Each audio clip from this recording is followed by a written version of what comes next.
2, 3.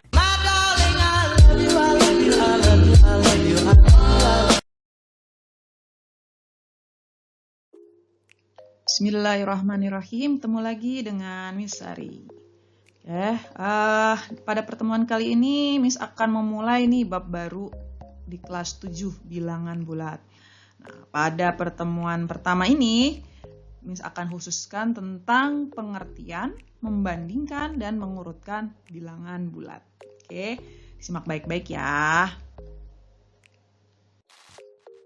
Pertama, pengertian bilangan bulat. Bilangan bulat itu apa sih? Nah, bilangan bulat itu merupakan himpunan yang terdiri atas bilangan bulat negatif, 0, dan positif. Nah, jadi ada 3 komponen ini ya. Lalu, selain itu juga meliputi bilangan cacah, bilangan prima, bilangan asli, bilangan 0, serta bilangan komposit, dan tidak meliputi bilangan imajiner, irasional, serta pecahan. Nah, jadi bilangan bulat tuh hampir semua bilangan kecuali ini gitu ya. Jadi bukan bilangan imajiner. Imajiner itu tidak real ya. Lalu irasional berarti yang tidak rasional, dan pecahan gitu ya. Jadi ini pengertian bilangan bulat. Nah, kalau digambarkan menjadi suatu bentuk garis bilangan, nah maka bilangan bulat itu meliputi ini nih ya. Jadi 0. Lalu yang di sebelah kiri 0 itu kita sebut bilangan bulat negatif, dan di sebelah kanan 0 kita sebut dengan bilangan bulat positif. Nah, sedangkan dari 0 ke kanan itu kita sebut dengan bilangan cacah. Oke. Selanjutnya bagaimana membandingkan bilangan bulat? Nah, jadi pada garis bilangan bulat itu kan disusun tuh ya. Naik secara urutan naik dari kecil ke besar. Jadi yang di sebelah kanan itu angkanya lebih besar daripada bilangan yang di sebelah kiri. Nah, untuk membandingkannya biasanya kita gunakan ini nih lambang-lambang.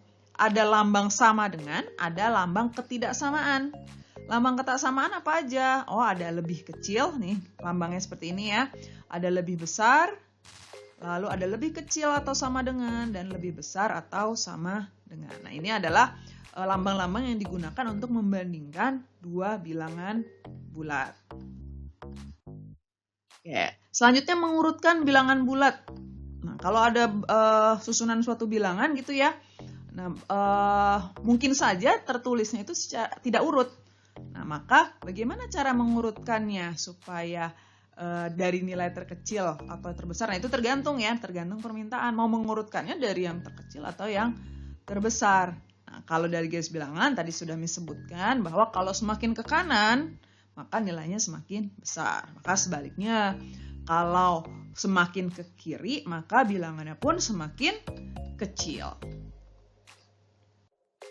Nah, contoh soalnya nih. Pertama, nyatakan kalimat di bawah ini dengan menggunakan bilangan bulat.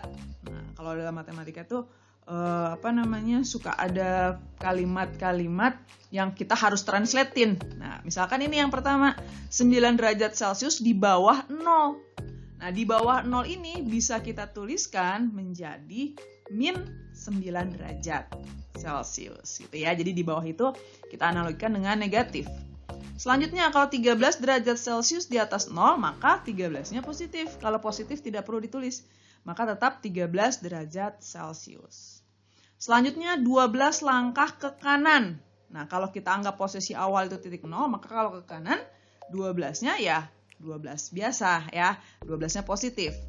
Nah, selanjutnya 7 langkah ke kiri. Nah, kalau posisi awalnya titik 0, maka 7 langkah ke kiri kita tuliskannya dengan min 7. Selanjutnya nih, yang kedua, jika 15 meter menyatakan jarak 15 meter ke arah utara, nah jadi kalau 15 meternya ini kan positif. Nah, kalau positif ke arah utara, apakah arti min 8? Nah, maka kita harus tahu dulu lawannya utara apa.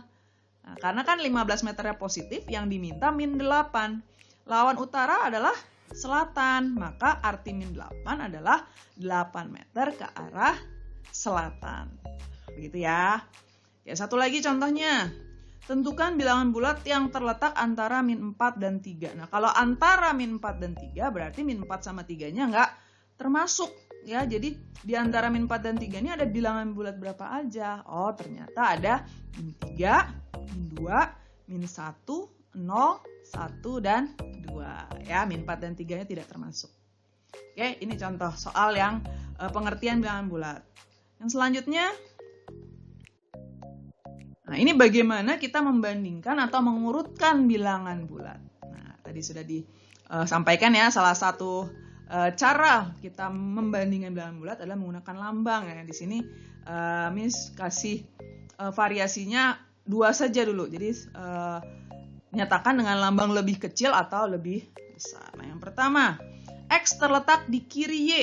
Nah, kalau terletak di kiri X-nya, maka X-nya lebih kecil dari Y ya, karena X-nya terletak di kiri. Lalu kalau P terletak di kanan Q, nah berarti P-nya ada di kanan Q, sehingga P lebih besar dari Q. Karena kita ingat ya, pada garis bilangan, semakin ke kanan dia maka semakin besar, sedangkan kalau semakin ke kiri dia semakin kecil. Nah, ada lagi, A terletak di kiri B, dan C terletak di antara A dan B. Oh, berarti C ada di tengah-tengah AB. Tapi A ada di kirinya B, maka kalau kita tulis A lebih kecil dari C dan C lebih kecil dari B, gitu ya. Jadi karena kita lihat nih A terletak di kiri B dan C-nya ada di antara A dan B, gitu. Nah, yang kedua nih, lengkapi kalimat di bawah ini dengan menggunakan lambang lebih kecil atau lebih besar. Masih sama ya. Nah, sekarang 7. 7 itu kalau dibandingkan dengan 3 ternyata dia lebih besar. Oke, ada lagi min 2 sama min 5. Mana yang lebih kecil? Yang ada paling kiri yang mana? Oh, yang paling kiri min 5. Maka min 2 ini kan letaknya ada di sebelah kanan min 5. Maka min 2 lebih besar dari min 5. Selanjutnya yang C. Nah, 5 ini ada di sebelah kiri kalau urutan garis bilangan. Maka 5 lebih kecil dari 9. Selanjutnya, min 5 dibandingkan dengan 3. Oh, min 5 ini ada di sebelah kirinya. Min 3, maka min 5 lebih kecil dari min 3. Lagi, 3 dibandingkan dengan min 5. Maka jelas positif pasti lebih besar daripada negatif. Sehingga 3 lebih besar dari min 5. Satu lagi kita bandingkan. Yang ini negatif dengan positif. Sudah pasti lebih kecil. Maka min 2 lebih kecil dari 1. Oke, satu soal lagi yang mengurutkan. Nah, urutkan suhu di bawah dari yang terdingin hingga terpanas. Nah, terdingin ini kan berarti suhunya rendah ya. Suhunya rendah hingga terpanas yang suhunya tinggi. Maka permintaan nomor 3 ini adalah kita urutkan dari yang terkecil ke terbesar. Nah, yang kita lihat terkecilnya adalah min 7, dilanjutkan min 2, dan seterusnya. Maka urutannya adalah min 7, min 2, 3, 5, 10. Oke, bisa difahami ya. Nah, ini basic dari bilangan bulat dulu ya. Setidaknya kalian sudah paham bagaimana pengertian dari bilangan bulat, lalu bagaimana membandingkan serta mengurutkan bilangan bulat. Oke, mudah-mudahan bisa difahami penjelasan dari Miss, dan kita ketemu lagi di video Miss Sari berikutnya.